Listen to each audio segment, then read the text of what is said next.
Assalamualaikum warahmatullahi wabarakatuh. Om Swastiastu, salam nama budaya dan salam sejahtera untuk kita semua.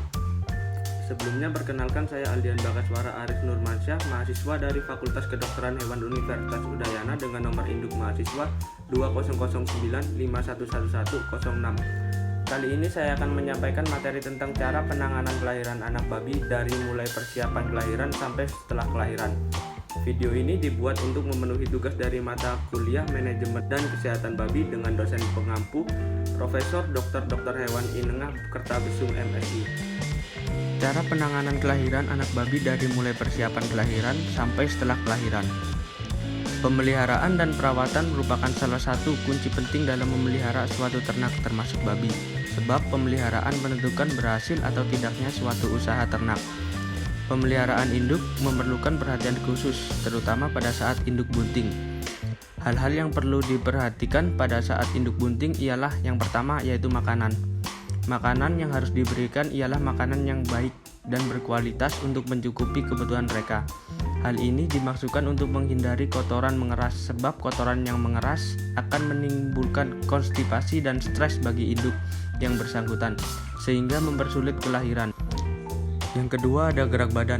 Induk babi yang sedang bunting perlu diberi kesempatan untuk berolahraga, sebab babi yang tak pernah bergerak ada kemungkinan badannya menjadi terlampau gemuk.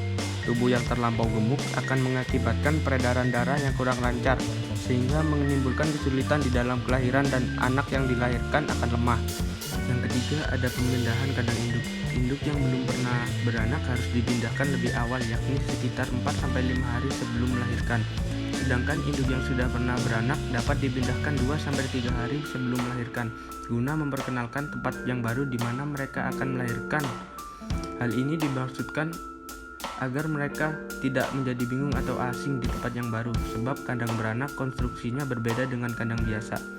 Setelah berhasil dilakukan pemeliharaan terhadap induk babi yang bunting, langkah selanjutnya adalah persiapan untuk anak-anaknya, agar babi yang lahir itu sehat dan selamat.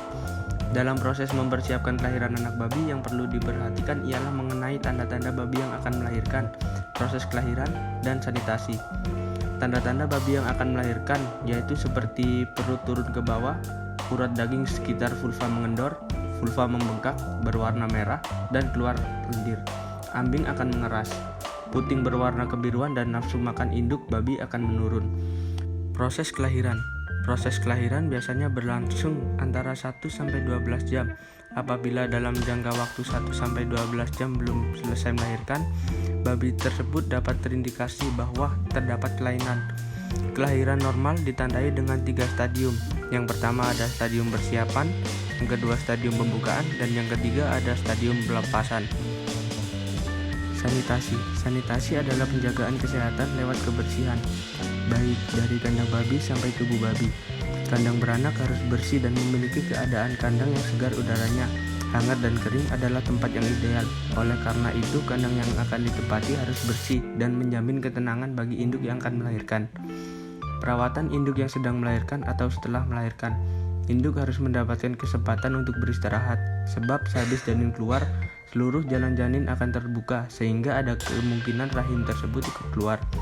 Dan juga harus diperhatikan keluarnya plasenta. Jangan sampai plasenta tersebut dimakan oleh induknya, sebab hal ini bisa berakibat pada pencernaan induk babi dengan ditandai adanya gangguan di dalam perut dan usus pada induk, serta induk bisa kanibalis, suka memakan anaknya. Sifat kanibalis pada induk babi dapat kita atasi dengan cara memasang pintu penghalang atau anak-anaknya ditaruh di dalam kotak. Udara ruangan harus tetap hangat dan di lantai harus dialasi dengan serbuk gergaji, jerami kering, dan lain-lain. Pemeliharaan anak babi. Pemeliharaan anak babi ini dapat dilakukan semenjak anak babi baru lahir dan bahkan sebelum lahir. Anak babi yang baru lahir segera dibersihkan dari selaput lendir yang menutupi lubang mulut dan hidung. Tali pusar dapat dibiarkan putus dengan sendirinya atau dapat kita potong dengan cara ikat tali pusar sekitar kira-kira 2 cm dari pangkal dengan seutas benang steril untuk meyakinkan tidak ada bahaya dikarenakan pendarahan melalui arteri tali pusar. Potong tali pusar dengan gunting atau pisau di bawah ikatan. Kemudian oleskan di tempat pemotongan tali pusar dengan iodium tincture keras untuk mencegah infeksi atau sakit pada tali pusar. anak babi yang baru lahir diusahakan segera bisa menyusu sebab air susu pertama penuh dengan zat-zat antibiotik yang sangat diperlukan bagi kehidupan anak babi yang baru lahir. Pemotongan gigi. Anak babi lahir dengan 4 pasang gigi atau 8 gigi tajam. 2 pasang pada tiap rahang disebut dengan gigi hitam, gigi jarum, ataupun gigi serigala. Meskipun gigi tersebut cukup penting pada anak babi, namun gigi tersebut harus dipotong karena lebih banyak menimbulkan kerugian daripada keuntungan bagi peternak. Alasan mengapa dilakukan pemotongan gigi: yang pertama, gigi tersebut sangatlah efektif menyebabkan luka pada ambing induk dan mengakibatkan induk menolak untuk menyusui anak-anaknya. Kedua, apabila anak babi berkelahi untuk merebut satu puting susu atau bermain sesamanya, gigi dapat menyebabkan luka pada tubuh, di mana luka tersebut dapat merupakan jalan masuknya penyakit yang disebabkan oleh mikroorganisme. Pemotongan ekor. Menggigit ekor adalah suatu masalah yang sering dijumpai di semua peternakan babi. Maka secara rutin dilakukanlah pemotongan ekor pada anak babi yang baru lahir. Panjang ekor yang akan dipotong dapat dari ujung hingga penggal ekor. Namun biasanya cukup untuk memotong 2/3 hingga 3/4 dari ekornya. Pendarahan yang semakin sedikit terjadi apabila beberapa alat yang digunakan tidaklah tumpul. Pada umumnya, perhatian khusus harus diberikan terhadap kesehatan dan kebersihan selama melakukan pemotongan ekor di dalam peternakan. Kastrasi atau kebiri. Kastrasi ialah suatu pengambilan bagian kelamin utama dari pejantan, dan yang terbaik dilakukan pada waktu anak babi berumur 2 minggu. Pada umur ini, anak babi dengan mudah ditangani. Syok dan gangguan pertumbuhan sangatlah minim.